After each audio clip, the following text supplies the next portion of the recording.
한 번 더 기도하고 말씀을 드리겠습니다. 아버지 하나님 감사합니다. 저희들의 부족함을 아시면서도 저희들을 하나님의 종으로 세우사 어제도 강단에서 말씀을 전하게 하시고 주의 영광을 위해 수고하는 축복을 주시니 감사합니다. 피곤하지만은 먼저 우리가 살아야 남을 살리고 우리가 은혜를 받아야 양무리들을 은혜 받게 하고 우리의 심령이 윤택해야 교회가 윤택해지는 줄 알아서 피곤을 무릅쓰고 이 자리에 나와 싸우니 이 시간 머리 숙인 주의 종들에게 축복해 주옵소서. 우리는 하나님의 은혜가 아니면 살 수가 없사오니 이 시간부터 마치는 시간까지 시간마다 은혜로 충만케 해주시기를 원합니다. 그래서 이번에 이 모든 세미나를 마치고 돌아갈 때는 모두가 다 능력받고 돌아가게 하여 주옵시고 새 마음 가지고 돌아갈 수 있게 하여 주시고 확신을 가지고 돌아갈 수 있게 하여 주옵소서. 부족한 종이 섰사오니 성령께서 온전히 도구로 써주시기를 원합니다. 성령께서 하시고자 하시는 말씀을 온전히 전하기를 원합니다. 이 시간 말씀 듣는 가운데 주의 음성 듣기를 원합니다. 말씀 듣는 중에 성령의 불을 받기를 원합니다. 말씀을 듣는 중에 우리를 괴롭히며 실패하게 하며 망하게 하는 암덩어리가 떨어져 나가기를 원합니다. 말씀 듣는 가운데 모든 고민이 사라지게 하여 주옵소서. 예수님의 이름으로 기도하옵나이다. 아멘. 왕이신 나의 하나님, 내가 주를 높이고 영원히 주의 이름을 성축하리이다.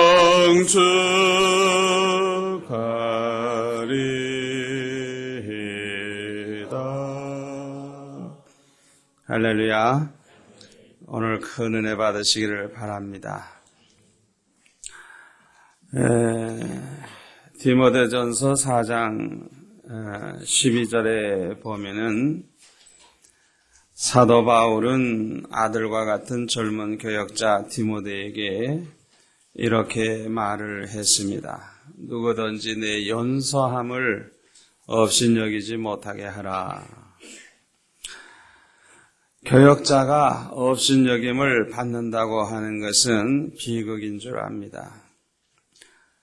교역자가 존경을 받아야지 업신여김을 받는다고 하면 정말 기가 막힌 노릇이죠. 그런데 교역자가 업신여김을 받는 경우가 두 가지가 있는데, 하나는 신앙이 별로 없는 사람을 만났을 때 이런 황당한 일을 당할 때가 많이 있습니다. 특별히 아주 돈이 많거나 아주 지위가 높거나 권세가 있거나 세상적으로 잘 나가는 사람인데 신앙이 별로 없어. 하나님을 만나지를 못했고 은혜가 뭔지도 모르고 또 하나님의 종이 얼마나 귀한 줄도 모르는 사람, 아주 그냥 버릇없이 구는 사람 있죠. 이런 사람들 보면 공통점이 하나님의 정도를 업신여기죠. 아주 시시하게 생각해가지고 자기보다 무식하다는 둥, 자기보다 어떻다는 둥 하면서 아주 교역자들을 그렇게 형편없이 평가하는 그런 사람들 있죠. 그런 사람들은 자기보다 나은 사람은 세상에 없으니까 그런 사람 만나면 우리 교역자가 어쩔 수 없이 업신여김을 당할 수가 있습니다. 저도 그런 경우가 있었는데 이런 사람들도 은혜 받으니까 달라지더라고요. 은혜 받으니까 달라져요. 예수님 만나니까 달라져요. 그래서 옛날에는 신방을 갔더니 이건 신방 받는 게 아니라 자기가 얘기를 혼자 다 해.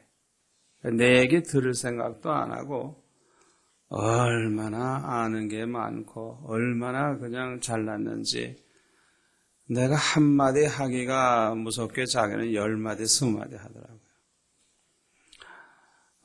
그래서 속으로 제가 이분이 아직 철이 안 났구나. 뭐 가만히 있어야지 뭐 어떡하겠어요. 들어줘야지. 그런데 이런 분들이 은혜를 받으니까 변화가 돼가지고 이제는 옛날에 자기가 한 짓이 생각나니까 지금은 내 근처에도 오지 못해요. 그냥 뭐 내가 옆으로 지나만 가도 부끄러워가지고 뭐 그냥 머리 푹 숙이고 그냥 어쩔 줄을 몰라요. 그런 모습을 보면 참 귀엽죠. 속으로 내가 이겼다. 그렇잖아요. 그 맹탕으로 노는 사람 그냥 뭐 막무가내로 그냥 행동을 하는데 그 변화되는 걸 보면 얼마나 감사한지. 이 목회의 낙이 여기 있어요. 그 성도들이 그 달라지는 거 보면 얼마나 행복한지 몰라요. 그 어린애들 키울 때 그 애들이 점점 걸음마도 하고 말도 하고 나중에는 엄마 아빠 심부름도 하고 착하게 놀면 그 보람 느끼듯이 교인도 마찬가지죠. 그런데 이런 사람을 만났을 때 업신여김을 받게도 되지만은 두 번째로는 내 자신에게 문제가 있어서 업신여김을 받게 되는 경우가 있습니다. 우리 교역자들이 다뤄야 할 문제는 바로 이거죠. 내게 문제가 있다 이거죠. 내게 뭐가 잘못이 있고 내게 허물이 있고 이럴 때는 내가 내 문제를 해결하기 전에는 해결이 안 되는 것이죠. 그런데 디모데에게 여기 문제가 되는 것은 여기 지적한 것이 연소함입니다. 나이가 아주 어리기 때문에 아무래도 연세 많은 분들이 어린 사람들을 보면 업신여기기가 참 쉽습니다. 어떤 경우에는 아들뻘 되니까 어떤 사람에게는 손자뻘 되니까 참 귀엽죠. 어린아이가 이렇게 커가지고 설교를 하고 성경을 가르치는 걸 보면 참 귀엽죠. 그 한 교회 안에서 이제 그 태어나가지고 자라나서 교역자가 됐을 경우에 선지자가 자기 고향에서는 대접 못 받는다고 예수님도 대접 못 받았으니까 뭐 예수님도 업신여김을 받으셨으니까 우리야 뭐 별 수 있겠어요. 고향은 떠날 수밖에 없어요. 그게 이제 좋죠.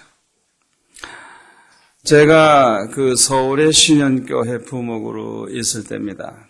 그 교회 69년도에 가가지고 71년도에 나왔는데 만으로는 한 2년 되고 횟수는 3년인데 내 나름대로는 아주 뭐 설교도 내가 잘한다고 생각하고 뭐 내 나름대로 나는 아주 엄숙하게 그냥 뭐 설교도 하고 뜨겁게도 하고 뭐 아주 잘한다고 생각을 하고 있었어요. 그런데 한 번은, 그, 여전도회의 임원인데, 임원들 중에 제일 나이가 어려서, 나보다 그저 몇 살 위니까, 나이가 어려서 그때 여전도회 석인가 뭔가 하는 그 아주 젊은 집사예요. 남편은 안수 집사고. 그런데, 어떤 신방하는 자리에서 우리가 몇 사람과 이렇게 한번 앉아 있었는데, 이렇게 예배 드리고 나서 뭘 이렇게 먹는 시간에 아주 정말 새파랗게 젊은 여집사가 한다는 얘기가 정 목사님 설교를 들으면 뭐 귀엽대나? 이야, 정말 얼마나 내가 화가 나는지. 아니, 이거는 내 설교 듣고 은혜 받았다고 그래야지. 내가 설교할 때 보면 귀엽대. 그래서 그것도 연세가 많은 분이 그렇게 얘기했으면 내가 뭐 그럴 수도 있겠다. 어머니 같은 분이 볼 때 어린 사람이 설교하는 거 보면 귀엽다고 할 수도 있는데 요건 불과 나보다 요거 뭐 몇 살 차이도 없는데 그런 소리를 하는데 평생 잊을 수가 없어요. 잊을 수가 없어요. 어떻게 그렇게 말을 할 수 있는지. 아니 내가 뭘 경솔하게 했기 때문에 그렇게 하는지는 너무너무 화가 나더라고요. 그런데 제가 그 다음에 간 교회가 장충교회. 장충교회 같은 데는 아주 그냥 뭐 장관 출신들도 있고 부자들이 많았습니다. 그때 아주 뭐 이북 사람들 아주 센 사람들이 많았어요. 그 장로님들이 거센 장로님들이에요. 지금은 어떤지 모르지만 굉장히 아주 거세기 때문에 개혁자들이 쩔쩔매야 돼요. 그냥 아주 장로들 앞에서 꼼짝 못해요. 그래서 저는 뭐 어리니까 뭐 어린 목사가 뭐 감히 어떻게 하겠어요. 그냥 뭐 장로님들 앞에서 그저 항상 저는 어리니까 아버지 대하듯이 했는데 어느 날인가 장로님 권사님들 다 있는 이 자리에서 아주 그것도 아주 센 장로님이 뭐라 그러냐면 정 목사님이 설교하러 올라가면 아주 그 시간은 두렵다고 막 두렵다고. 그래서 제가 그랬어요. 아이고 내가 뭐 설교하는데 뭐가 장로님이 두려우냐고. 그런데 그 장로님이 사람들 앞에서 그렇게 공개적으로 얘기하더라고요. 담임 목사가 강단에 설 때는 두렵다고 소리 안 하는데 제가 강단에 섰을 때는 얼마나 두들겨 팼는지 모르지만은 하여튼 두렵다고. 그래서 제가 참 속으로 감사하다. 나이 어린 목사지만은 내가 강단에 설 때 아주 그냥 그 두려운 마음이 생겨서 참 자세들을 아주 반듯하게 해주는 그때 그것을 보고 제가 얼마나 감사했는지 모릅니다. 그런데 제 경험에 의하면 누구나 교인들과 너무 가까이 하다가 보면 권위를 잃어버리기가 쉽습니다. 왜냐하면 이 사람이라고 하는 것이 이렇게 멀리 보면은 그 얼굴에 뭐가 묻어 있는지 뭐 점이 몇 개인지 잘 모르는데 멀리서 보면은 그거 안 보이거든요. 가까이 할 때 보이지. 마찬가지로 너무 가까이 하다가 보면 내 허물이 다 드러나기 때문에 귀한 사람을 귀한 줄도 모르고 아주 그냥 그 허물만 보이니까 너도 나와 똑같은 인간이구나 그렇게 생각하기가 쉽기 때문에 이제 존경스러운 마음을 잃어버리기 쉽고 또 권위가 없어지기가 참 쉬워요. 그래서 우리 교육자들은 언제나 가까이 있는 사람들에게 조심해야 됩니다. 가까이 하는 사람도 조심하지만 늘 가까이 있는 사람. 여러분 교회의 사무원 같은 경우에 또 교회에서 늘 일하는 사찰 같은 경우에 하여튼 가까이 있는 사람들에게 항상 조심해야 돼요. 가까이 하는 사람에게도 조심해야 되고 늘 집에 찾아오는 사람. 먹을 거 들고 오는 사람. 장로님들 중에서도 교역자를 가까이 하는 분 있죠. 늘 와서 이런 얘기 저런 얘기 해주고 또 먹을 것도 가져오고 뭐 이렇게 가까이 하시는 분들 그런 분들에게 우리가 아주 조심해야 돼요. 특히 교역자를 사랑해 주는 사람에게 조심해야 됩니다. 이제 사랑해 주는 사람. 이 사람이라고 하는 것은요. 자기가 사랑을 베푼 만큼 꼭 받으려고 합니다. 하나님은 안 그렇겠지만 우리 인간은 언제나 남들보다 교역자를 더 사랑했을 때 그 교역자가 자기를 알아주고 다른 사람보다 좀 다르게 취급해 주기를 바라는 그런 마음이 있어요. 왜? 자기는 그만큼 목사님에게 투자하고 있으니까 시간도 물질도 마음도 정성도 투자하고 있는데 그만한 반응이 있어야 되거든요. 그만한 반응이 없으면 아주 실망하고 성질이 사나운 사람은 이제 욕을 하기 시작합니다. 그래서 여러분들 그 교인들에게 그 양복 얻어 입을 때 조심하셔야 돼요. 양복 한번 얻어 입고 원수 됩니다. 그 다음부터는 아주 조심해야 돼요. 이제 그런 거 좋아하면 안 된다고요. 그만큼 투자를 목사에게 했다면 그만큼 뭔가 돌아가야 되는데, 교인이 뭐 적은 경우에는 그렇게 특별히 대접하면 금방 소문나니 문제고, 그렇죠? 또 교인들이 또 많은 경우에는 그 한 사람에게만 신경 쓸 새가 전혀 없죠. 그러니까 상당히 문제가 많이 생길 수가 있는 거예요. 그래서 특별히 이렇게 가까운 사람들, 또 특별히 우리를 사랑해 주는 분들 앞에서 첫째로는 예의를 벗어나지 않도록 조심을 해야 돼요. 아주 뭐 언제나 어떤 경우에서나 마찬가지예요. 예의 벗어나는 짓을 하면 아주 큰일 납니다. 하여튼 예의를 지켜줘야 돼요.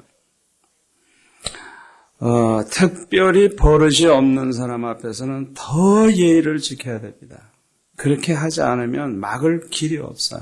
뭐 그냥 함부로 찾아오고 함부로 뭐 말하는 사람에게 아주 각듯이 예의를 지켜서 상대편이 그냥 멈칫하도록 만들어야지. 그렇지 않으면 막 나가는 거예요. 이건 뭐 브레이키가 없는 사람이니까 뭐 브레이키 밟지 않고 그냥 막 덤비는 사람이니까 가까이 하는 사람들, 막 찾아오는 사람들, 아주 그런 분들에게 예의를 잘 지켜서 저절로 그것이 이렇게 차단되는, 가까이 함이 이제 좀 이렇게 경계가 되게 해야 돼요. 그 다음에 두 번째로는 절대로 말을 많이 하면 안 됩니다. 그냥 들어야 됩니다. 말을 많이 하면 반드시 잡힙니다. 내가 안 할 말을 하게 되는 거예요. 이 말을 많이 할 경우에, 우리 목회자가 설교할 때 말 많이 하고, 성경 가르칠 때 말 많이 하고, 신방할 때 말 많이 하죠. 그걸로 족한 거예요. 그 외에는 그래서 잘 들어주면 되는 거예요. 그러냐고. 그러냐고. 들어주는 게 중요한 거예요. 그러니까 평소에는 내가 듣는 자세를 가져야지, 교역자가 강단에서도 말이 많지만은 강단에서 내려와가지고도 말 많은 교역자들은 목회 말년이 다 비참합니다. 사람들과의 관계에서 자기 허물이 너무 많이 드러났기 때문에 나중에 보면 대접도 못 받고 목사가 아주 멸시당합니다. 그러니까 말 많으면 안 돼요. 절대로 안 돼요. 그래서 오히려 가만히 있는 게 좋습니다. 제일 무서운 사람이 가만히 있는 사람. 그거 제일 무서운 거예요. 가만히 있거든요. 지금 뭘 생각하는지 모르거든요. 그러니까 자꾸 잘 들어주면 돼요. 그러냐고. 잘 들어주는 이제 그런 분들이 사랑받고 존경받아요. 이 교인들이 하고 싶은 말이 참 많아요. 교역자에게. 자기 자신을 나타내고 싶고 교역자가 알아주기를 바라고 뭐 여러 가지 목적으로 교역자를 만나면 말을 많이 하는 사람들이 있죠. 그거 들어주면 돼요. 그냥 잘 들어주면 기분이 좋아가지고 뭐 아주 그냥 기분 좋아서 돌아가죠. 교역자가 이렇게 강단 밑에 내려왔을 때는 이제 말을 많이 하지 않도록, 특별히 가까이 하는 사람은 말할 기회가 많잖아요. 자꾸 내게 가까이 접근을 하니까. 그런 사람들에게 특별히 들으려고 해야지 말을 많이 하지 마라. 그리고 세 번째로는 언제나 내 편, 네 편이 없음을 명심할 것. 이거는 아주 절대적인 겁니다. 교역자가 이렇게 목회하면서 실수하는 것 가운데 하나가 교인들을 보든지 장로님을 보든지 저분은 내 편이고 저분은 저쪽 편이다. 이렇게 생각하는 것은 굉장한 착각입니다. 그건 굉장히 착각이고, 그것은 아주 교역자로서 아주 치명적인 겁니다. 그건 아주 목회에 큰 실패를 합니다.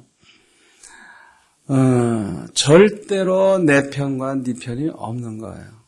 절대로 없어요. 왜냐하면 하루아침에 변해요. 하루아침에 변해요. 이 사람이 얼마나 잘 변하는 줄 압니까? 그것도 모르고 말이죠. 이분은 나한테 와서 자꾸 얘기해주고 내 편인 것처럼 얘기한 줄 아니까 그걸 보고 이 사람은 내 편이고 나한테 안 오는 사람은 저 편이고 그거는 완전히 착각입니다. 대개는 그렇습니다. 가까이 하는 그 사람이 접근을 해가지고 주고받은 말을 가지고 바깥에 가서 나팔을 불게 되어 있습니다. 그걸 꼭 명심하셔야 돼요. 그렇기 때문에 언제나 가까이 하시는 그분들에게 이 사람만 내 편이라고 생각하고 다른 사람들 욕을 하면 가서 그대로 다 전합니다. 그것도 그냥 다리 하나 더 붙이고 귀 하나 더 붙이고 그냥 확대시켜서 전합니다. 그러면 이제 원수를 만들기 시작하는 거예요. 적을 이제 만드는 거예요. 교회 안에 적이 생기면 교역자가 나가야지 누가 나가야 돼요? 교역자가 나가는 거예요. 결국은 자기가 나가는 거예요. 그냥 어리석은 사람들은요, 자꾸 이렇게 편을 갈라요. 네 편, 내 편, 이건 착각이에요. 그건 완전히 착각이에요. 그래서 언제나 가까이 온 사람에게 이 사람이 내 편이라고 생각하지 마시고, 모두가 저 편일 수도 있다 생각하고 말 조심해야 된다. 언제나 말 한마디 조심하고 행동을 조심하고 신중히 해서 이 사람이 나가서 전할 때 잘 되도록 좋은 말이 들리도록 말을 조심해야지 함부로 얘기를 했다가는 자기 스스로 올무에 걸리게 되는 이제 그런 결과가 되는 것입니다. 교역자는 모든 교인들과 적당한 거리를 두는 것이 서로 좋아요. 서로. 나도 좋고 그 교인도 좋아요. 그 며느리가 그 시부모를 모시고 사는 거 굉장히 피곤합니다. 제일 좋은 게 뭐예요? 자기 사는 아파트 위층에 시부모 살게 하는 거. 따로 사는 거예요. 그런데 가까이 그저 계시면 늘 반찬도 갖다 드리고 수시로 손자 애들 놀러도 가게 하고 이렇게 해서 아주 잘 모시면 좋아요. 근데 한 집에 있으면 이건 보통 문제가 아니에요.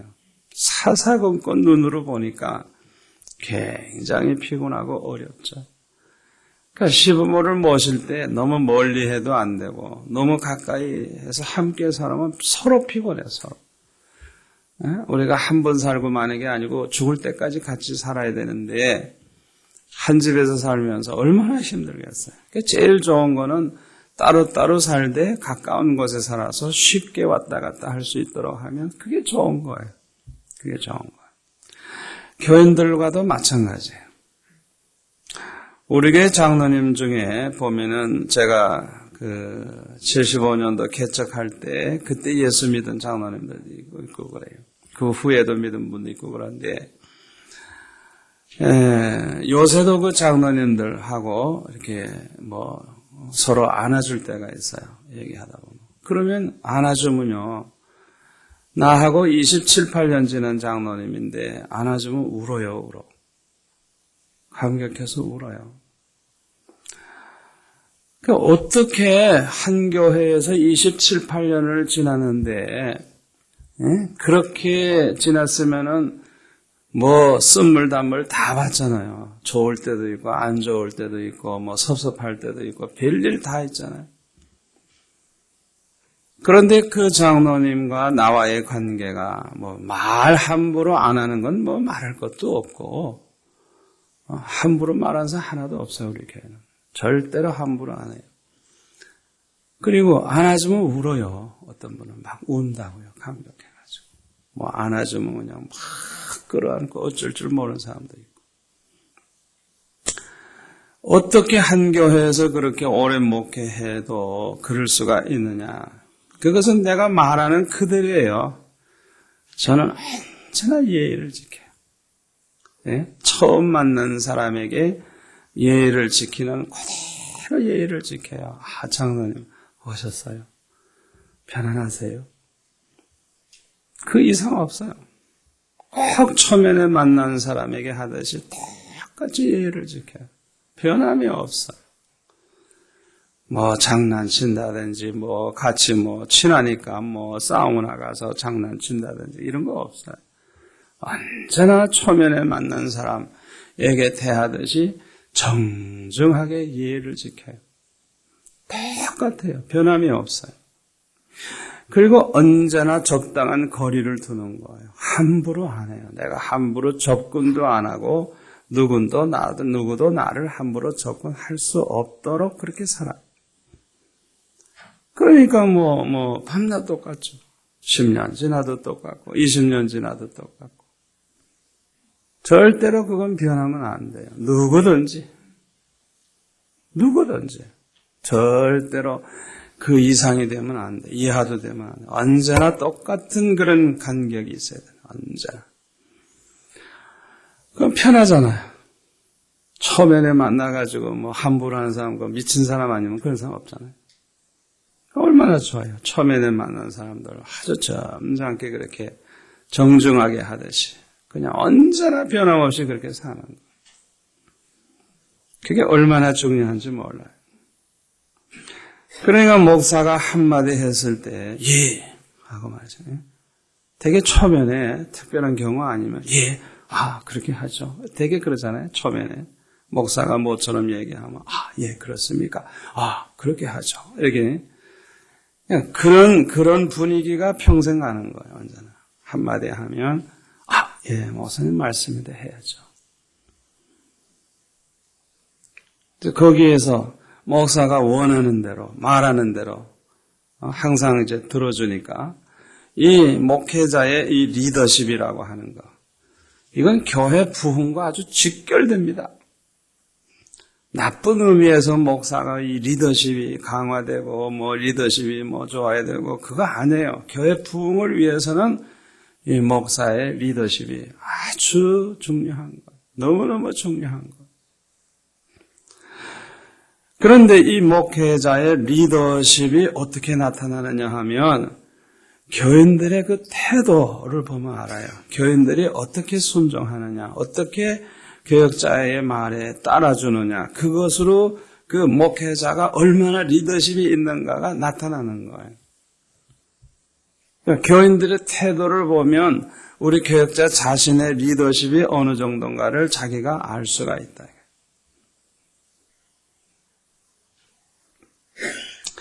여호수아 1장 16절부터 18절까지 보면은 이런 말씀이 있어요. 여호수아 1장 16절에 보면은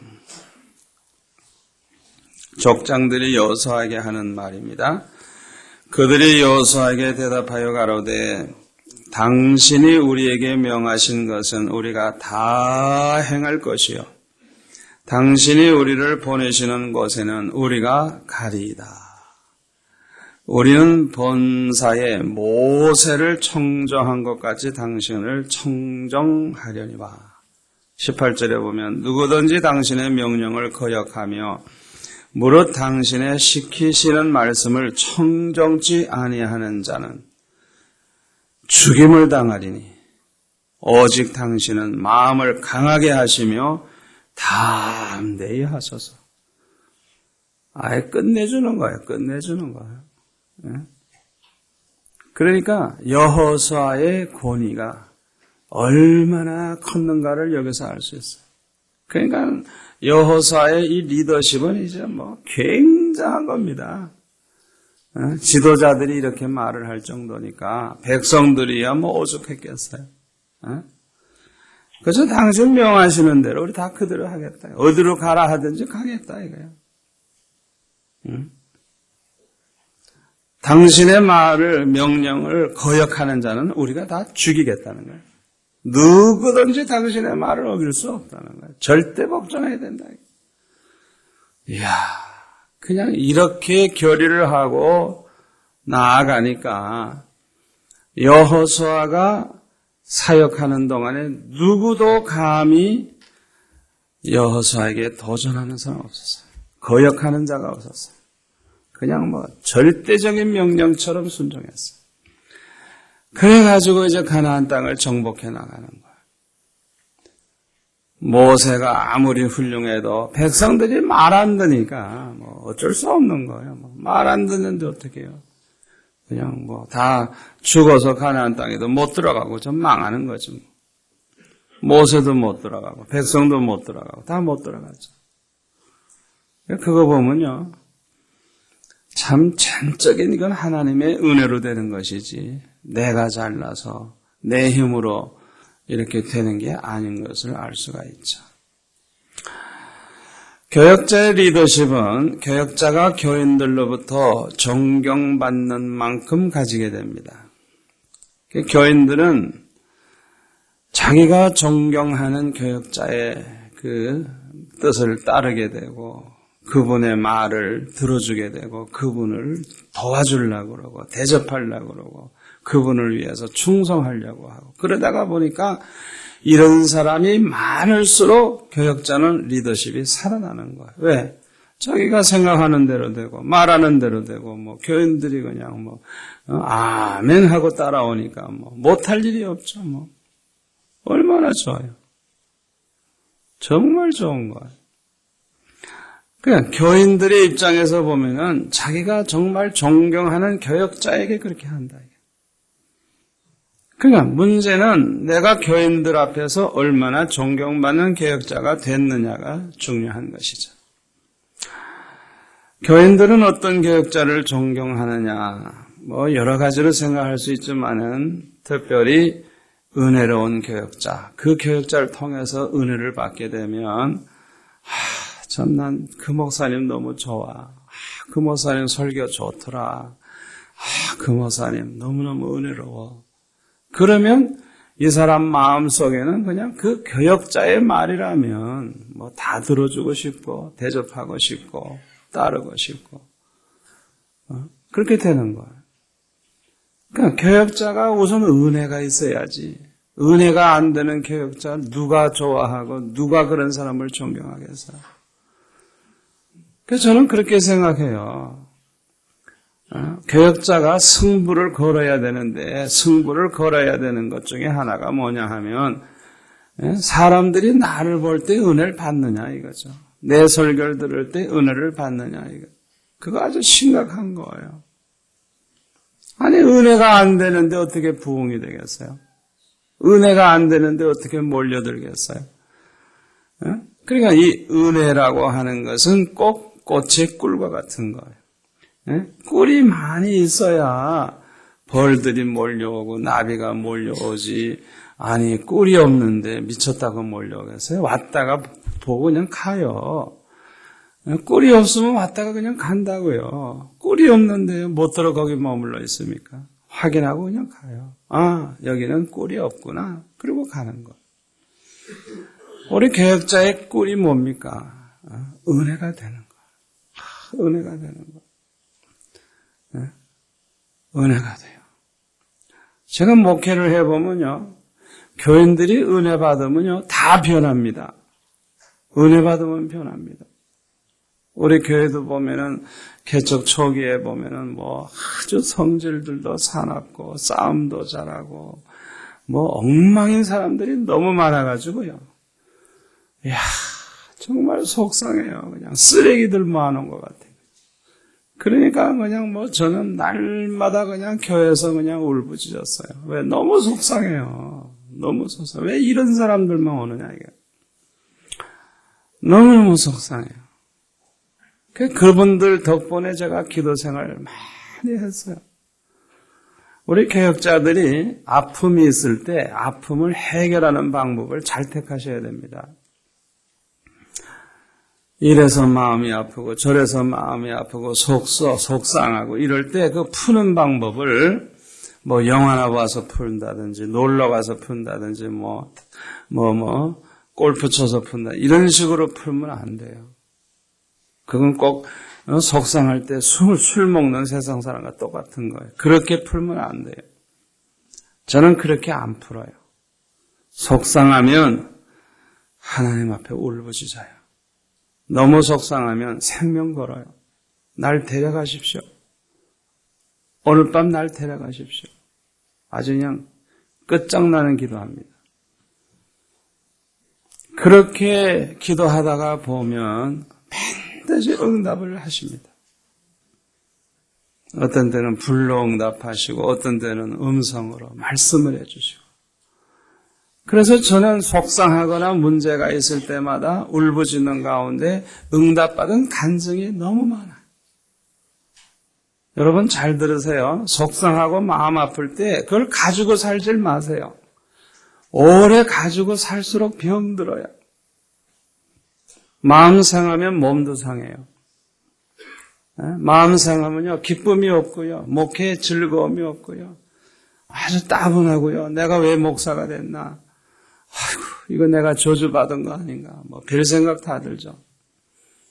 그렇게 하면 안 돼요. 그건 마귀가 좋아하는 거예요. 절대 그렇게 하면 안 돼요. 그냥 속상하고 마음 상하고 문제가 있으면 하나님 앞에서 결판을 져야 돼요. 야곱이 약복강가에서 결판 짓듯이 결판을 지세요. 그냥. 응답될 때까지, 주님 말씀하실 때까지, 문제가 해결될 때까지 기어코 해결하세요. 기어코. 아주 그냥 진념을 가지고 끈질기게 그냥. 마치 누가복음 18장에 나오는 과부처럼, 불의한 재판관 찾아가서 쫄라대는 과부처럼 해결 안 되면 물러서지 마세요. 그냥. 아예 그 자리에서 죽을 각오 하세요. 내 경우에 보면은 반드시 응답하셨어요. 반드시 응답하셨고 반드시 해결되고 또 지나고 보면 전화위복이 돼서 더 잘되고 간증거리가 많아지고 교인들 변화되는 거 보면 너무너무 행복해요. 어떻게 저런 사람이 저렇게 변할 수가 있을까? 얼마나 행복한지 몰라요. 그러니까 우리 교역자에게 무기 중에 최고의 무기가 기도예요. 기도. 기도로 끝장을 내는 거예요. 무슨 문제든지 기도로 끝장을 내야지 다른 방법을 자꾸 찾지 마세요. 제가 요새도 계속 집회 중에 있는데 어떤 교회 가서 이제 보니까요. 뭐 문제가 너무 많은 교회예요. 그런데 그 젊은 교역자가 그 문제를 다 해결하고 교회가 부흥이 되고 성전도 짓고 아주 정말 굉장히 아주 정말 기대가 돼요. 알고 보니까요. 이분이 딱 부임을 해보니까 얼마나 문제가 많은지. 그래 이분은 아예 그냥 해결될 때까지 강단에서 내려오지 않고 그냥 늘 강단에서 엎드려서 기도한 거예요. 아예 강단에서 죽을 생각하고. 그러면 목사가 기도로 승부를 거는 거예요. 그렇게 기도하기 시작하니까 똑똑한 권사 장로들은 안 나오지만 어수룩한 나이 많은 지사님들이 목사님이 강단에서 밤새는 걸 알고 하나, 둘 철회하는 사람이 생기는데 나중에는 10명, 20명, 30명 날마다 그냥 날마다 교회에서 밤을 지새우는 기도꾼들이 모이기 시작하더래요. 그러면서 얼마 지나가니까 장로님들이 뭐라 하냐면 목사님 언제나 소식껏 하세요. 우린 그대로 하겠습니다. 아예 그냥 당회에서 장로님들이 선언을 하더래요. 목사님 언제나 뜻대로 하세요. 이야, 이 젊은 목사가 그냥 왔다지 왔다. 이제는 뭐 장로님이 그냥 장로님들이 자기네들이 결의해가지고 목사님 소식껏 하시라. 그러니까 이 목사님이 젊은 사람이 그냥 이 자세가 살아있어요. 장로님들이 그렇게 밀어주는데 뭐 못할 거 뭐 있어요. 기쁨이 충만하고 자신 있어요. 자신. 우리 교역자들이 기가 죽으면 누가 좋아할까요? 마귀가 좋아해요. 우리 교역자들은요. 하나님 한 분 외에는 누구도 두려워하면 안 됩니다. 교역자에게 두려움이 있으면 마귀가 사로잡습니다.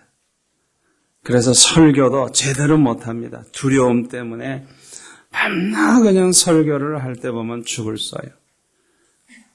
원고는 잘 써놨는데 설교할 땐 죽을 써요. 왜? 두려움이 있으면 그래요. 두려움이 있으면 말도 제대로 못해요. 두려움이 있으면 얼굴이 벌써 기가 꺾여 있어요. 얼굴을 딱 보면 이 사람은 맹물이구나. 여러분, 리더십이라고 하는 것은요, 두 사람이 만났을 때 리더십이 누구에게 생겨요? 더 강한 자, 더 앞선 자, 더 기쁨이 있고, 더 확신이 있고, 더 능력이 있고, 뭔가 그런 사람에게 리더십이 가지, 비실비실하는 사람에게 리더십이 생기는 게 아니잖아요. 그래, 우리 교역자는 하나님이 맡기신 양무리들을 몇 명이든지 끌고 가야 하는 영적 지도자들인데 리더십이 없어가지고 어떻게 해요? 절대 못해요. 그러니까 교역자들은 어차피 리더십이 있어야지 리더십이 없어가지고는 목회가 안 되는 거예요. 부흥이 안 되는 거예요. 그러니까 목회자는요, 여호수아에게 하나님 말씀하신 것처럼 마음을 강하게 하라, 담대히 하라, 두려워하지 말라. 그냥 주님 말씀 그대로예요. 절대로 두려움이 있으면 안 돼요. 얼마나 중요한지 몰라요. 우리 교역자들이 존경받으려면 은혜가 되는 교역자, 은혜로운 교역자, 무엇보다도 말씀의 은혜가 있어야 돼요. 우리 교인들이 주일날 교회 나오면 제일 큰 관심이 그겁니다. 오늘 목사님이 설교를 뭐 하시나. 그래서 그 말씀의 은혜 받고 돌아가면 꼭 그냥 좋은 음식점에서 그냥 배부르게 먹고 가는 기분이죠. 오늘 참 점심 잘 먹었다. 꼭 그런 식으로. 그런데 설교가 죽을 써가지고 형편없으면 아이고 오늘 허탕이구나. 오늘 내가 여기 왜 왔지? 내가 왜 왔는지 몰라. 교인들이 그런다고요. 멀리서 온 교인들이 힘들게 그냥 1시간, 2시간 교통난을 헤치고 왔는데 오기 싫은 걸 왔는데 말씀이 너무 좋아. 그러면 부부가 돌아가면서 뭐라 그래요? 여보 오늘 잘 왔지? 아이고 오늘 잘 왔어. 정말 오늘 은혜 받았어. 이러고 돌아가면 그 교회는 부흥되는 거고. 내가 이 교회 왜 왔는지 몰라. 내가 이 교회 왜 다니는지 몰라. 이 정도 되면 그 교회는 이제 쪼그라드는 거예요. 여러분 교회가 커진다고 하는 게 뭔지 알아요? 교회 옆에 사는 사람이 나와서 커지는 건 아니에요. 멀리서도 찾아오니까 커지는 거예요. 왜냐하면 거기도 교회 많잖아요. 그분이 우리 교회 나오는 사이에 교회가 수백, 수천 개가 있어요. 그걸 다 거쳐서 오는 거예요.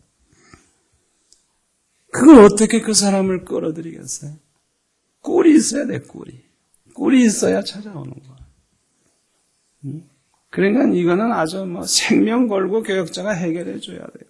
이거 해결 안 해주면 절대로 안 되는 거예요.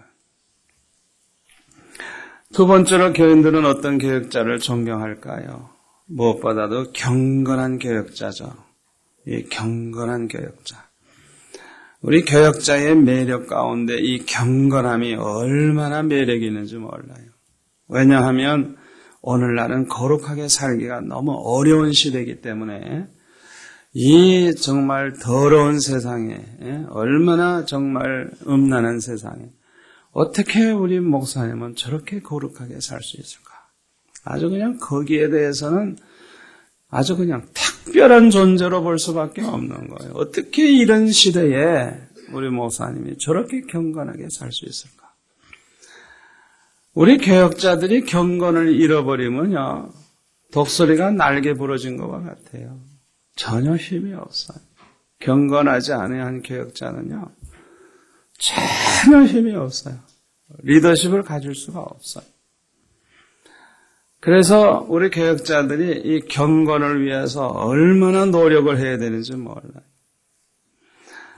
우리가 이 경건을 위해서 언제나 우리가 이제 따라와야 줘야 하는 것이 이제 평소의 기도 생활이죠. 이 기도 생활 없이는 절대로 경건이 이루어지질 않거든요. 제가 미국의 어느 감리교회 가서 집회를 할 때 목사님 네 분이 할아버지 할머니예요. 그런데 교인들은 보니까 아주 최고 인테리들이 모였어요.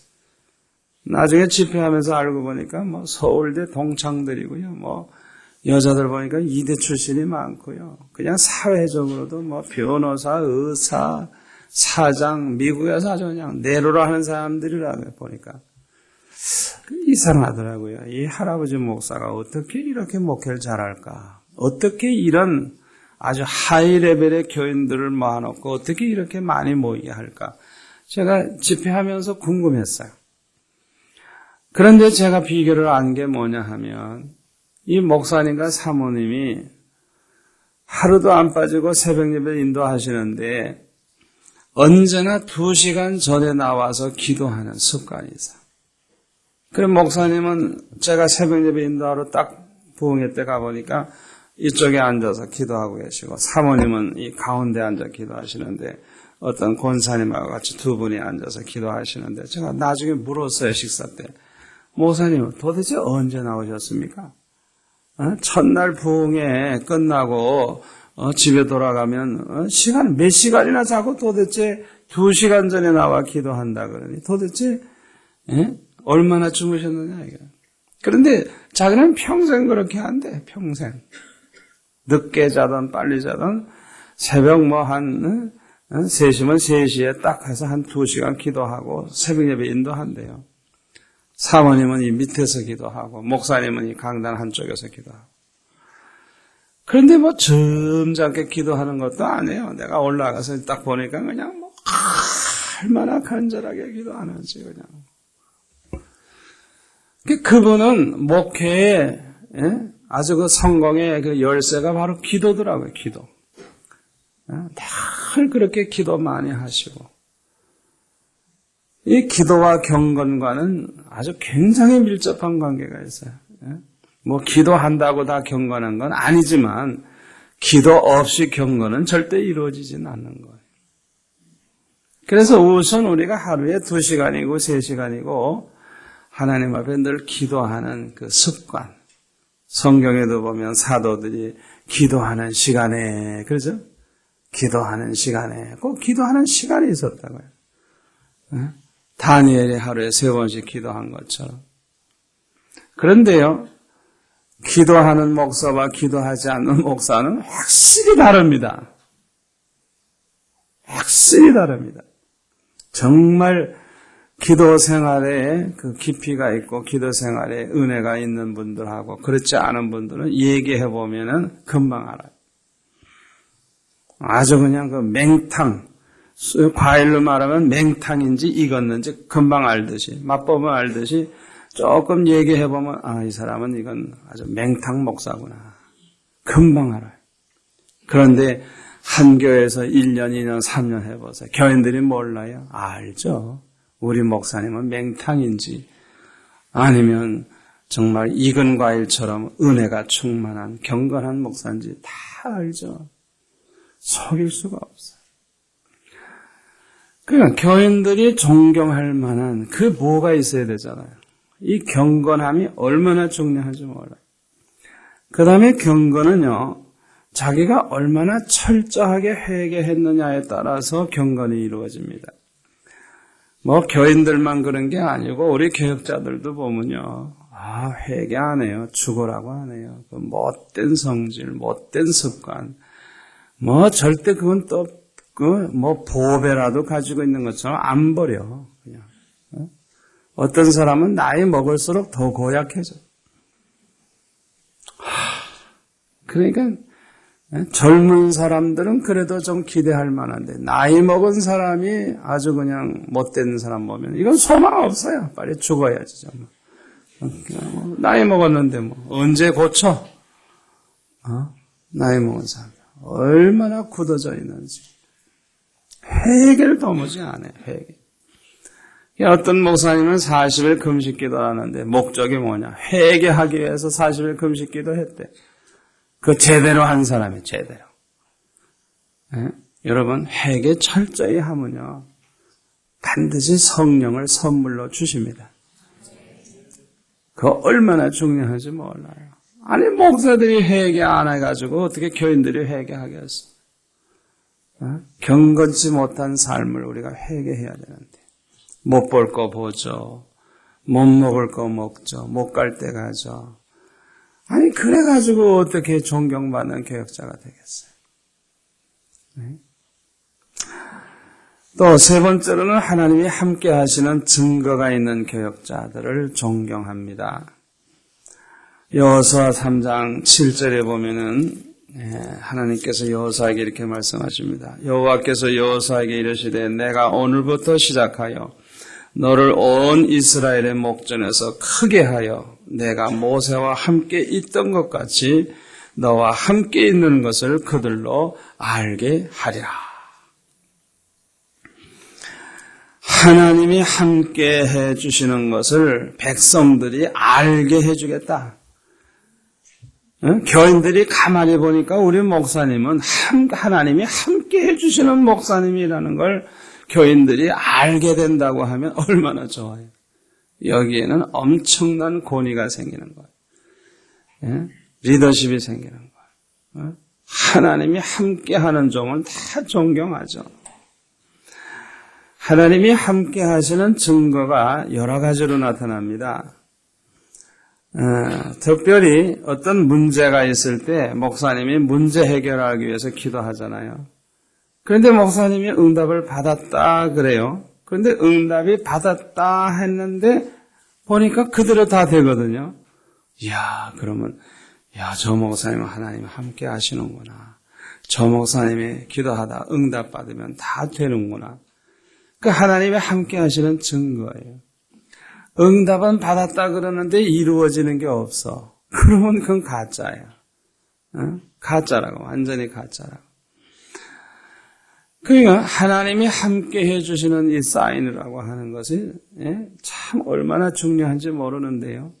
하나님이 함께 하실 때 나타나는 사인 중에 하나가 형통하는 거예요. 뭐든지 목사님이 하려고 그러면 잘 되는 거예요.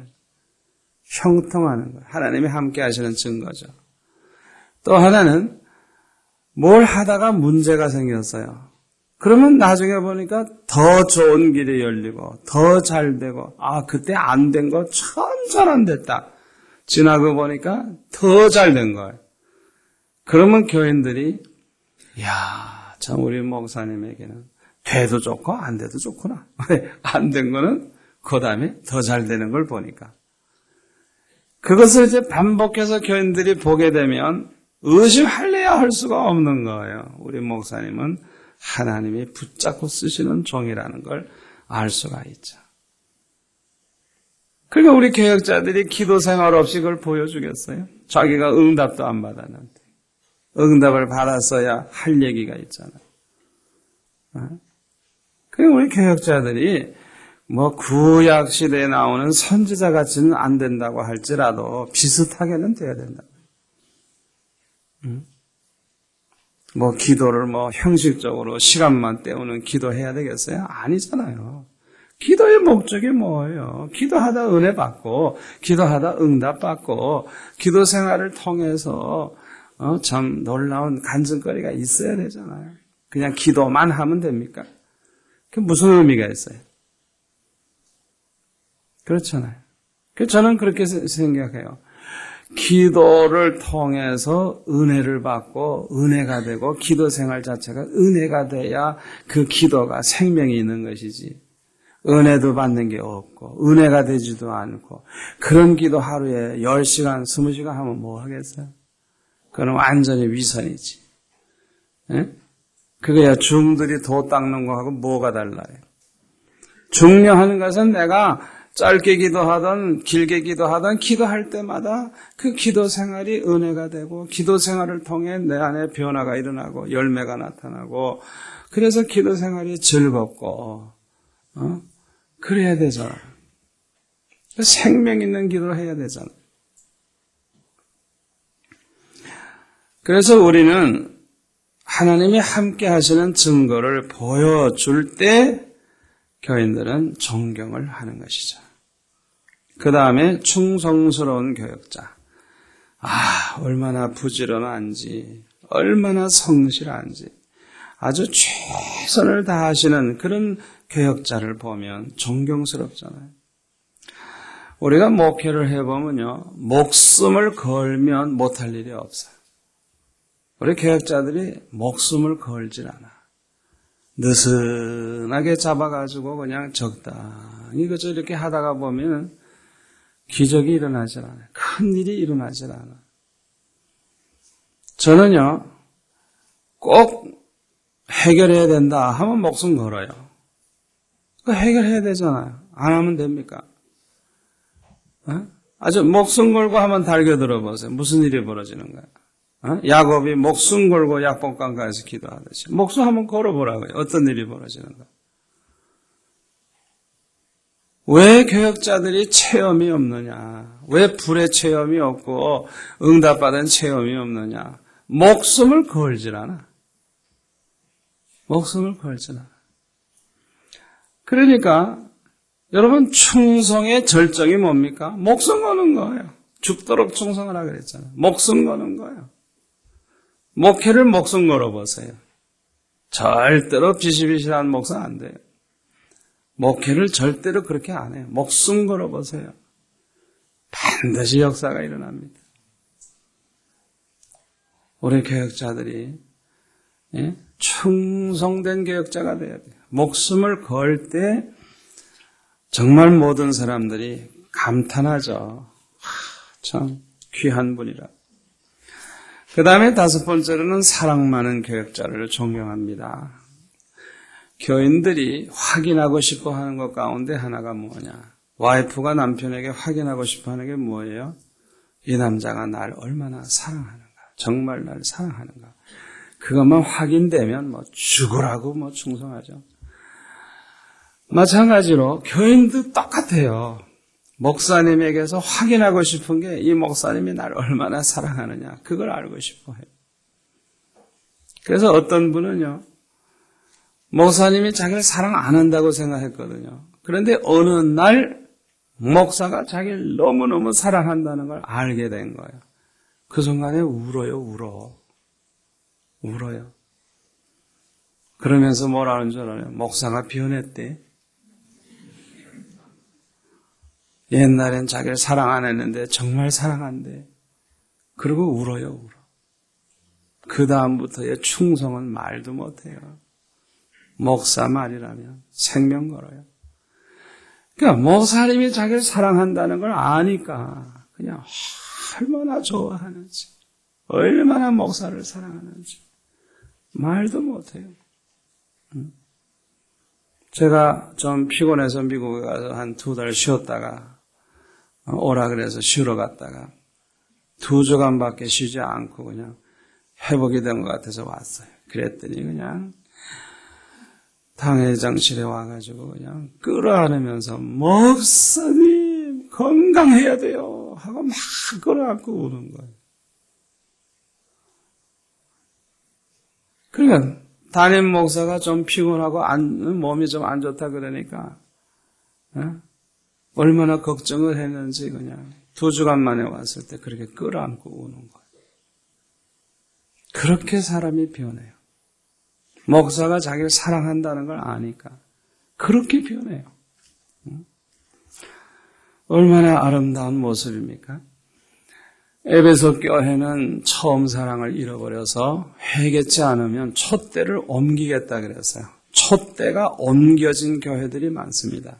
그게 뭔지 알아요? 사람은 좀 모였는데 신자는 없어요. 그게 촛대 옮긴 교회예요. 그게 얼마 있으면 없어져요. 그러니까 사랑이 없는 교회는 교회가 아니에요. 사랑이 없는 목사는 목사가 아니에요. 미안하지만. 여러분 이거 가지고 씨름을 하셔야 됩니다. 교인들 가운데 보면은 정말 사랑스러운 사람도 있고 정말 미운 짓 하는 정말 못된 사람이 있어요. 그 사람을 사랑할 수 없다면 목사 그만둬야 돼요. 왜? 목사가 아니에요. 주님이 말씀하시는 사랑은 원수까지 사랑하라 그랬잖아요. 너를 핍박하는 자를 위해 기도하라 그랬잖아요. 아니 목사가 그렇게 사랑도 안 하면서 교인들에게 사랑하라고 설교할 수 있어요? 내가 왜 사랑이 없는 교회는 교회가 아니고 사랑이 없는 목사는 목사가 아니라고 하는 줄 압니까? 요한일서 3장 10절에 보면 사랑이 없는 교인은 하나님의 자녀가 아니고 마귀의 자녀라고 성경에 분명히 말씀하고 있기 때문에 그래요. 형제를 사랑치 아니하는 자는 마귀의 자녀가 아니고 마귀의 자녀고 하나님의 자녀가 아니래. 요한일서 3장 10절에 찾아보세요. 그 다음에 쭉 읽어보시면요. 형제를 사랑할 수 없는 사람은요. 영생을 얻지 못한 사람이에요. 그 사람은 구원도 받지 못한 사람이에요. 그러니까 내가 정말 예수자이가 됐다. 내가 정말 구원받은 자가 됐다는 그 사인이 뭘로 나타나느냐. 옛날엔 안 그랬는데 언젠가부터는 자기를 미워하는 사람도 사랑하고 그를 위해 기도하기 시작하고 그러면 그 사람은 그건 이제 하나님의 자녀예요. 마귀의 자녀는 그거 할 줄 몰라. 사랑의 사도가 한 얘기예요. 그런데 목사가 말이죠.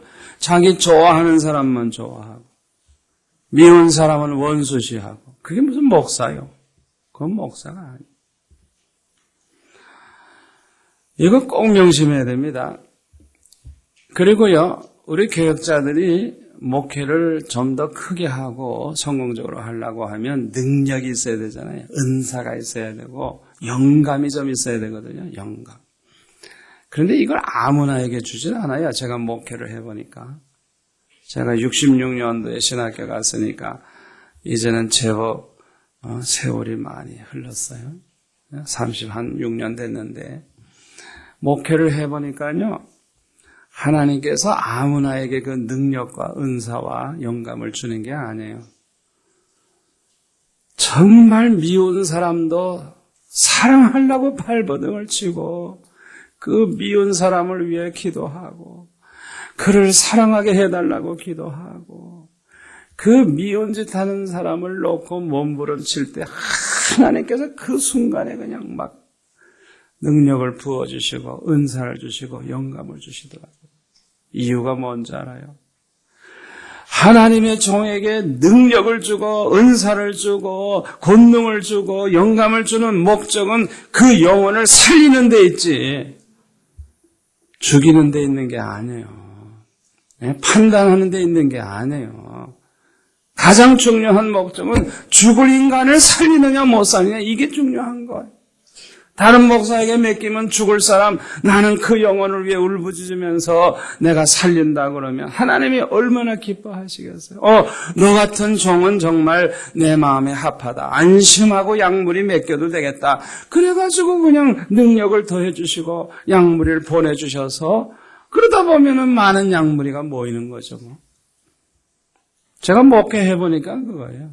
하나님이 많이 맡겨주면 교회가 커지고요. 많이 안 맡겨주면 별 수 없어요. 안 오는데 어떡해요? 뭐. 안 오는데 어떡해요? 여러분 그거 하셔야 돼요. 하나님이 보내주지 않으면요 올 자가 없어요. 하나님이 보내줘야 와요. 그래서 저는 그 전에 개척한 지 얼마 안 됐을 때 뒷자리가 비면 예배 인도하면서도 속으로 기도해요. 주님 뒷자리가 비었네요. 신방 좀 빨리 하세요. 좀 매출하게 몰아오듯이 좀 몰아오세요. 신방 좀 빨리 좀 하세요. 그래 속으로 부탁을 하며 예배 인도하죠. 그러다가 보면은 대표 기도하는 집사가 기도가 끝나면 뒷문이 열리면서 와르르 지각생들이 몰려 들어오는데 뒤에가 꽉 차면 아이고 주님 수고하셨네요.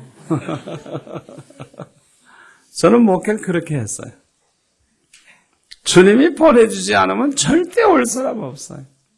나보다 훌륭한 목사님이 얼마나 많고 주변에 교회가 얼마나 많은데 그걸 다 거쳐서 누가 여기까지 오겠어요. 주님이 보내주지 않으면 올 자가 없어요. 그러니까 그냥 겸손히 기도하는 거예요. 주님 좀 보내주세요. 보내주세요. 신방 좀 하세요. 그런데요, 아주 그냥 그 못된 사람들 있잖아요. 그 사람들을 위해서 정말 기도하고 그 사람들을 그냥 망하지 않게 기도하고 꼭 저주받을 짓 하니까요. 그냥 당장 가서 죽을 것 같아요. 그냥. 그러니까 그냥 얼마나 안타까워요. 저 가다가 죽으면 어떡하지 그냥. 그러고 그냥 그 영혼을 위해서 몸부림치는 거예요. 제가 그런 경우가 종종 있어요. 이 사람이 얼마나 악질인지 돌아가면 반드시 죽을 것 같더라고요. 그 영감이 오는 거예요. 반드시 죽을 것 같아요. 이야, 돌아가자마자 교통사고가 났는데 그냥 진짜 아슬아슬하게 살았는데 그 내가 기도해 준 덕이지. 그냥 영감이 오는데요. 이거는 완전히 마귀에게 씌웠어요. 얼마나 악한지. 그냥 돌아가면 꼭 죽을 것 같아, 그냥. 그래가지고 그냥 기도했어요. 아버지, 제발 불쌍히 여겨주시고 살려달라고. 그냥 그 악독한 사람을 놓고 그냥 기도하는 거예요. 제발 죽지 않고 살게 해달라고. 몸부림을 치는 거예요. 그 기도를 주님이 얼마나 기뻐하시는지. 아멘. 성령은 사랑의 영입니다. 하나님은 사랑의 하나님입니다. 하나님께서 우리에게 요구하시는 게 뭐냐? 얼마나 양무리를 사랑하고 염소 같은 그런 못된 사람이 있어도 내가 얼마나 그들을 위해 울어줄 수 있고 그들을 위해 중보기도 할 수 있고 그들을 위해서 내가 얼마나 사랑할 수 있느냐. 그거 봐서 양무리를 맡기는 거예요. 책임도 못 질 사람에게 맡겨가지고 다 죽으려고. 다 죽이면 어떻게 해도. 죽이면 안 되잖아요. 살리는 게 목적이에요. 살리는 게. 다른 데 가면 죽을 사람도 우리 교회 오면 산다고 하면 하나님이 더 많이 보내주실 거 아니에요. 그게 사랑이에요, 사랑. 사랑은 생명이 있어요. 사랑은 희망이 있고 사랑이 있는 곳에는 희망이 있어요. 역사가 일어나는 거예요. 그리고 진실한 교역자를 존경합니다. 디모데후서 1장 5절에 보면 이는 내 속에 거짓이 없는 믿음을 생각함이라. 디모데에게는 거짓 없는 믿음, 진실한 믿음을 소유했어요. 어제나 오늘이나 변함이 없이 언제나 진실하고 변함이 없고 그래서 신뢰할 만한 교역자를 존경하죠.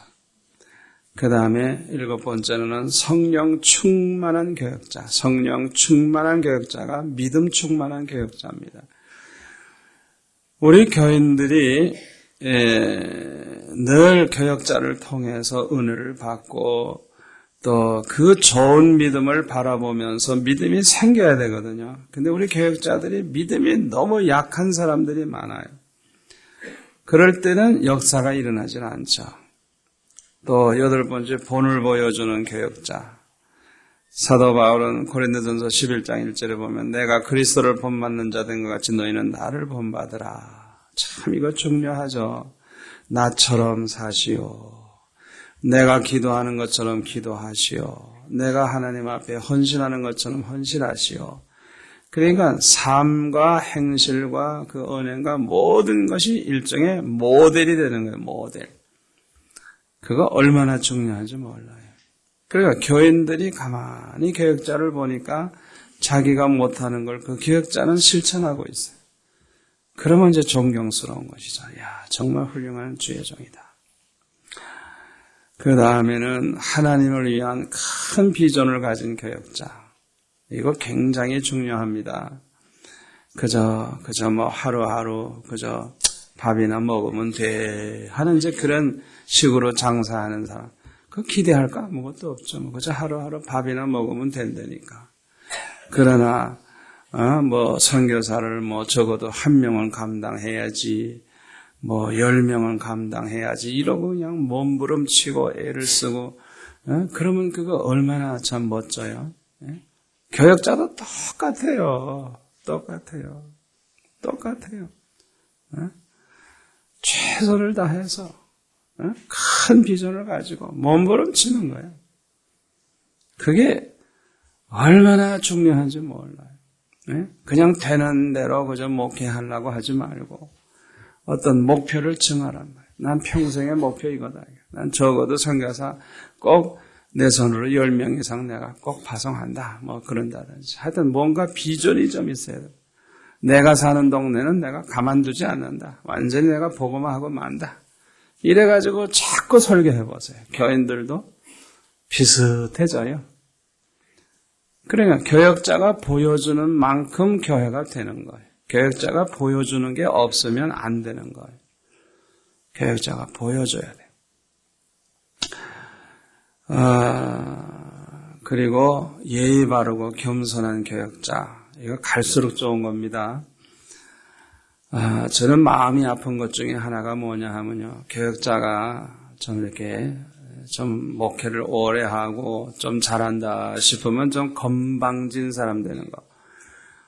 정말 속상해요. 교만해가지고 꼭 그냥 어른이나 된 것처럼 자세가 아주 그냥 너무 어른스러워져.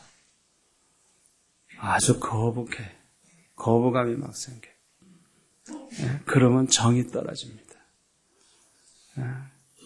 우리는요, 아무리 하나님이 높여줘도 우리는 종이에요, 종. 종. 하나님의 종. 종으로서, 종의 자세로서, 섬기는 자세로서 언제나 마음을. 교인들이 뭐 가져오기를 바라지 마세요. 교인들이 뭐 대접하기를 바라지 마세요. 교인들이 날 섬겨주기를 바라지 마세요. 바라는 사람은 다 반대 현상이 생겨요. 돈 하면 돈이 겁이 나서 도망가는 것처럼 교인들에게 뭐 이렇게 바라는 사람은요 실망을 많이 합니다. 왜? 바라는 대로 안 되니까 화가 나는 거예요. 나는 아무것도 안 바라고 살아요. 미안하지만 부흥회 가도 그래요. 대접 안 해도 되고요. 아무것도 안 갖다 놔도 돼요. 왜? 난 아예 바라진 않으니까. 아무것도 안 바라요. 그냥 나는 섭섭한 병이 안 생겨요. 바라진 않는데 뭐. 상관없어요. 아무것도 안 갖다 놔도 돼요. 사례비 뭐 안 줘도 괜찮아. 뭐 대접 안 해도 괜찮아. 왜? 난 그거 다 포기해요. 그리고 목적 하나는 은혜만 주시옵소서. 그거 하나만 매달려요. 아버지, 난 다 포기할 수 있습니다. 그러나 은혜는 꼭 주셔야 되겠습니다. 그리고 달겨들어요. 아유, 얼마나 성령이 기뻐하시는지. 그러니까 나는 다른 건 다 포기하는 거예요. 날 대접을 잘해주든 안 해주든 상관없어요. 난 그거 바라고 오는 게 아니니까. 목회도 마찬가지예요. 교인들에게 바라지 마세요. 바라는 게 많은 사람은 섭섭해요. 늘 마음에 상처가 있어요. 기쁨이 없어요. 속상해요. 근데 나같이 바라는 게 없으면요, 과분해요. 누가 이렇게 떡 하나만 가져와도 그냥 바라지도 않았는데 떡 하나 가져왔으니까 얼마나 황송하고 얼마나 감사한지. 그러니까 언제나 만족하죠. 왜? 바라는 거 이상이니까. 난 바라는 게 없는데 교인들이 대접하고 이러는 거 보면 너무너무 황송하고 과분해. 그러니까 항상 행복해요. 불만이 없어요. 목사가 행복하지 않으면요, 교회가 행복해지지 않습니다. 행복한 목회자가 목회해야 그 교회가 행복한 거예요. 목회자가 기쁨이 있어야 교회가 기쁨이 있는 거예요. 교역자가 뭐 기쁨도 없고 행복하지도 않고 뭐 밤낮 불만이 있어가지고 찬스만 있으면 도망가려고 그러고 뭐. 그러니까 마음으로 이미 떴어요. 그러면 교인도 그걸 알고 마음이 떠요. 저거는 갈 사람이야. 기회만 있으면 갈 사람이야. 뭐 우리가 잘해봤자죠 뭐. 그러니까 교인들이 다 마음이 떠 있어요. 그 이유가 뭐냐? 교역자가 마음을 주질 않거든요. 내가 물질을 주는 것보다 더 중요한 게 뭔지 알아요? 마음을 주는 거예요. 마음. 그게 중요한 거예요. 이 마음 관리 잘하세요. 정말 교회를 살아가고 내가 이 교회에서 평생 있다 죽어도 좋고 나 이 교회를 위해서 내가 모든 걸 다 바치고 그냥 마음을 다 해가지고 목회해보세요. 교인들이 그걸 알아요. 그걸 안다고. 이 마음을 줘야 돼요. 마음을 안 주면 안 되는 거예요. 그리고 우리가 존경받는 교역자가 되려고 할 때 씨름해야 될 것 중에 가장 중요한 게 내 성품입니다. 이 성품. 이 성품이 마귀의 성품도 있고 하나님의 성품이 있는데요. 이 하나님의 성품은 에베소서 5장 9절에 나오는 말씀대로 빛의 열매로 나타나죠. 하나님의 성품을 가진 사람의 특징은 착해요. 사람이 착해. 그리고 의로워요. 그리고 진실해요. 그리고 마귀의 성품을 닮은 사람의 특징은 사람이 악해요. 그리고 불의해요. 그리고 거짓이 있어요. 그러니까 하나님의 종의 성품, 우리가 여기에 대해서는 아주 조금 더 탈선을 하면 안 되는 겁니다. 이건 아주 죽으나 사나 꼭 하나님의 성품을 가져야지. 이 성품이 잘못되어 있으면은 성령이 도와주질 않아요. 그리고 사탄이 계속 역사합니다. 성품이 잘못된 사람들이 어느 교회 목회를 하든지 사탄이 따라와요. 그래서 그냥 뒤죽박죽을 해놔요. 그러니까 여러분들이 지금까지 목회하시면서 이상하게 평안하진 않고 그냥 마귀가 자꾸 역사하면 누구 원망하지 마시고 자신의 성품을 생각해 보세요. 성품. 하나님이 기뻐하시는 성품을 가지고 있는지 마귀가 좋아하는 성품을 가지고 있는지 그걸 좀 생각을 해보세요. 이 성품이 얼마나 중요한지 몰라요.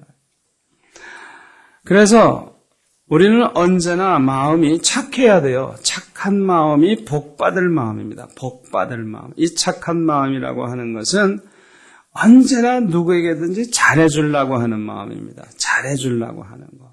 누구든지 도와주려고 그러고 대접하려고 그러고 도와주려고 그러고 유익을 주려고 그러고 이 마음 자세가 얼마나 중요한지 몰라요. 남에게 폐를 끼치지 않고 부담 주지 않고 남에게 손해 끼치지 않고 마음 상하게 하지 않고 어떻게 해서든지 다른 사람에게 좋게 해주려는 마음이 그 착한 마음이거든요.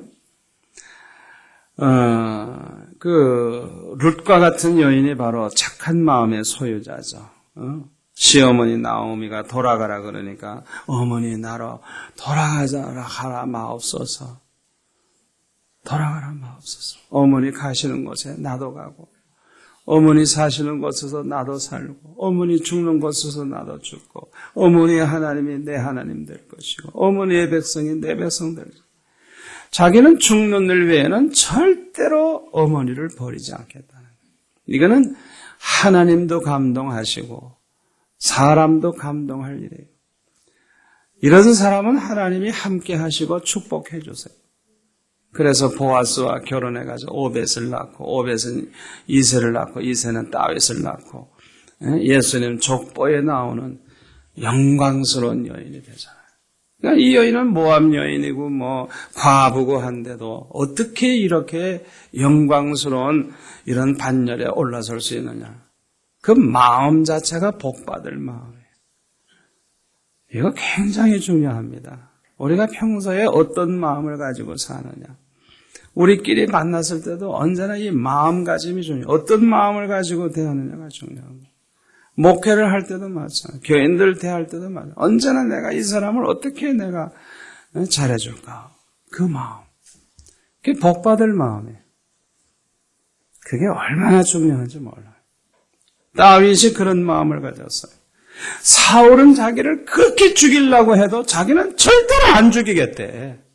여러분 이게 복받을 마음입니다. 하나님 감동시키는 거. 사울이 죽었을 때는 정말 슬퍼하며 장례식을 잘 치러주고 사울이 죽은 다음에는 그 후손들을 후대해가지고 잘 살게 해주고 이거는 하나님도 감동하고 인류 역사가 감동하는 거예요. 우리 목회자에게 좀 이런 마음이 있어야 돼요. 어떻게 목사가 돼가지고 그렇게 악독합니까 사람이. 조금도 손해 안 보려고 그러고 그냥 얼마나 대접할 줄도 모르고 인정머리도 없고 한번 싸우면 그냥 반드시 죽이려고 그러고 그렇게 성품이 악하면요 성령이 도와주질 않아요. 목회를 해보니까 성령이 도와주지 않으면 되는 일이 없어요. 뭐든지 안 돼요. 성령이 기뻐하시고 함께 하시고 도와주면 뭐든지 잘 돼요. 아멘. 성령은 전지전능하신 하나님이기 때문에 못할 것이 없어. 그러니까 우리가 이 마음과 잘 가져야 돼요. 이 마음 잘 가져야지. 마음을 잘못 가지면 안 돼요. 두 번째가 의로운 마음, 올바른 마음, 하나님의 뜻에 맞는 마음, 하나님의 어떻게 보면 기뻐하시는 마음이죠. 여로보암과 그 가족이 다 전멸당했죠. 아주 저주스럽게 죽었죠. 이 여로보암의 아들 가운데 아비야, 열왕기상 14장 13절에 보면 병이 들었을 때 이 아이가 죽죠. 그런데 뭐라 그럽니까? 오직 이 아이만 묘실에 들어가리니 이는 여로보암의 집 가운데서 저가 이스라엘 하나님 여호와를 향하여 선한 뜻을 품었음이니라.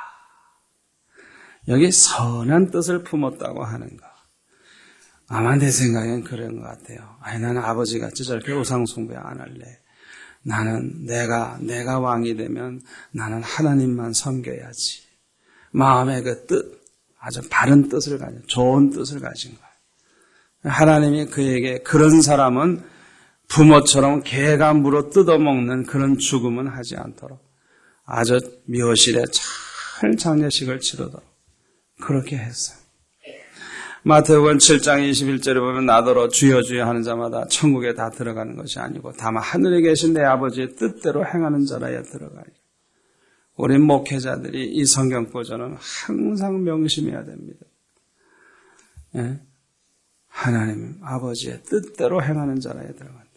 요한일서 5장 17절 모든 불의가 죄로되 모든 불의가 죄라고. 예?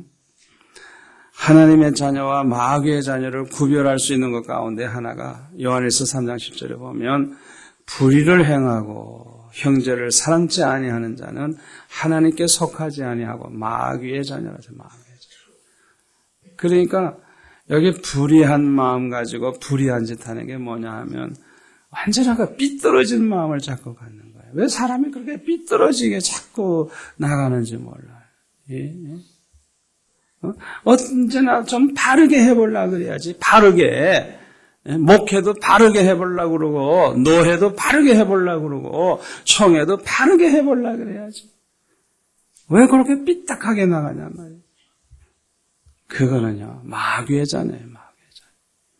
하나님의 자녀와 마귀의 자녀를 구별하는 방법이에요. 우리 마음속에서 악한 마음을 용납해서는 안 됩니다. 사울이 악한 마음을 품으니까 악신이 역사해가지고 그냥 얼마나 괴롭히는지. 나중에는 악신에게 사로잡히니까 자기 이성을 잃어버려요. 그냥 입으로는 그냥 다윗에게 잘못했다고 다시는 안 그러겠다고 그러면서도 또 죽이려고 또 그래. 그건 자기가 하는 게 아니에요. 자기 속에 악신이 역사하는 거. 악한 마음을 품으면요 악신이 따라다녀요. 되는 게 없어요. 절대로 불의한 마음을 또 가지면 안 돼. 세 번째가 진실한 마음이죠. 열왕기상 15장 5절에 보면 다윗은 평생 하나님 앞에서 정직히 행했다.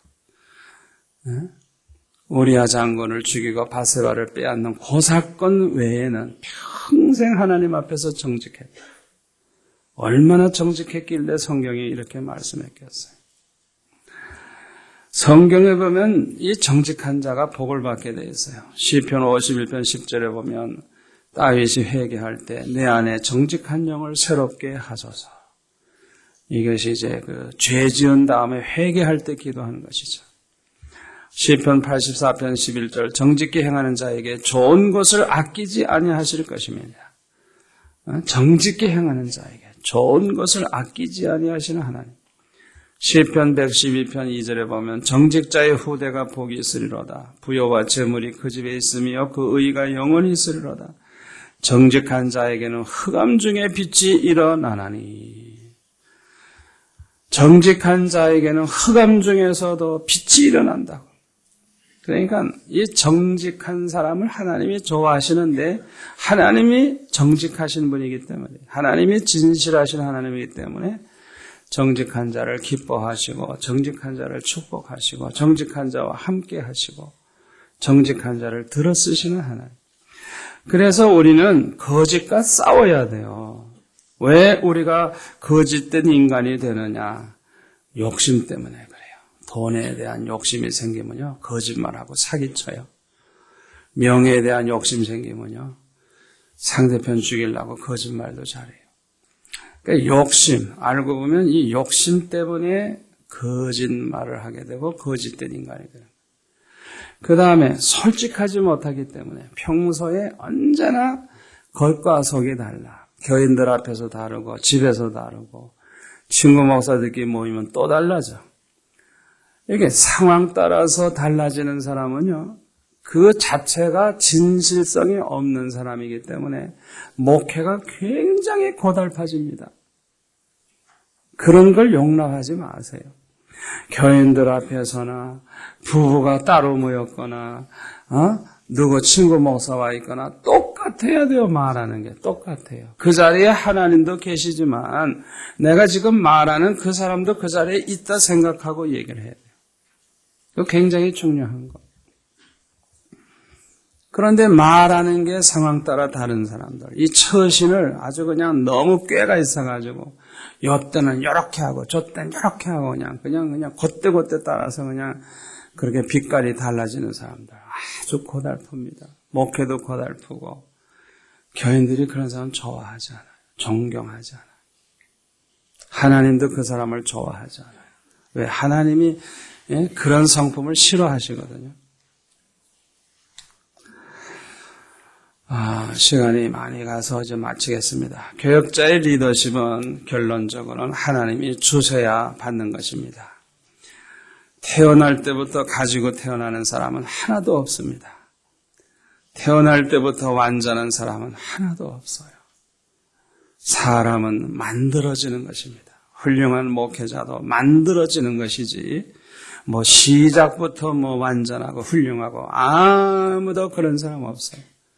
여러분 절대로 낙심하지 마세요.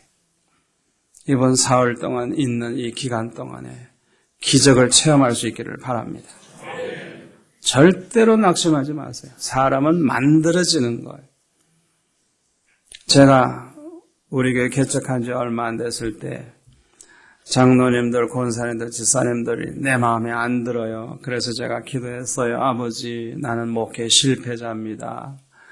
왜 우리 교회는 좋은 장로님이 안 나옵니까? 왜 좋은 권사님이 안 나옵니까? 나는 실패자입니다. 하면서 막 울면서 기도했어요. 그때 주님이 내 기도를 들으시고 응답을 하시는데 사람이 저절로 사람 되는 줄 아니? 사람으로 만들어야 사람이 되느니라. 좋은 장로님이 저절로 되는 줄 아니? 좋은 장로를 만들어야 하느니라. 어떻게 만듭니까? 교육과 훈련을 시키래요. 계속 교육하고 훈련을 시키고 그러면 된대요. 제가 그 응답을 받은 다음부터는 주일 저녁 예배 끝나면 1시간씩 장로, 권사, 안수집사들 모아놓고 1시간씩 교육을 시켰어요.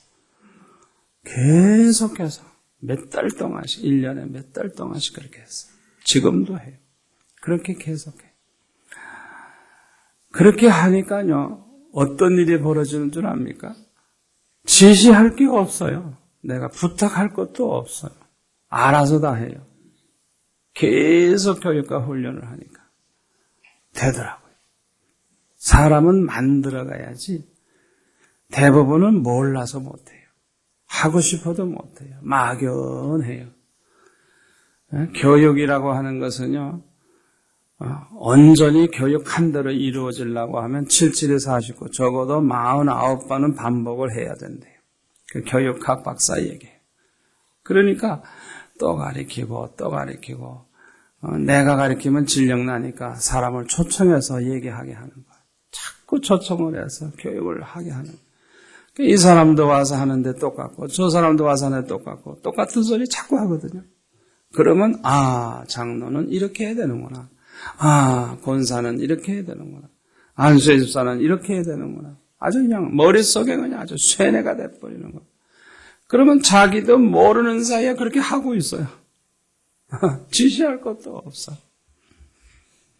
그 이후부터 달라지기 시작하는데요. 이야, 얼마나 달라지는지. 정말 예쁘게 달라지는 거예요. 너무너무 예쁘게 달라지는 거예요. 너무너무 자랑스럽고. 저는 목회를 그렇게 했어요. 여러분들에게 중요한 결론을 하나 말씀드리는 것은 제가 얘기하는 것 가운데 여러분 뭔가 잡히는 거 하나 있죠? 언제나 문제는 언제 풀렸어요? 주님의 음성 듣고 풀렸어요. 응답받고 풀렸어요. 목회하면서 고민이 생기고 문제가 생겼을 때 그걸 놓고 기도하다가 응답받으면 그 다음에 해결이 되고 응답받으면 해결이 되고 응답받으면 해결이 되고 제 얘기 들으면 여러분 그거 감 잡을 수 있죠? 처음부터 끝까지. 그러니까 그렇게 되려고 하면 문제를 기도로 풀어야 해요. 모든 문제는 기도하는 그것이 동기가 되고 기도할 수 있는 그것이 자극이 되고 요는 하나님을 내가 얼마나 가까이 하고 내가 하나님의 뜻을 얼마나 알고 하나님의 뜻을 맞춰드릴 수 있느냐에 따라서 나는 그만큼 하나님 마음을 시원하게 해드릴 수 있고 하나님의 마음에 맞는 종이 될 수 있고 또 하나님의 축복을 받을 수 있는 것.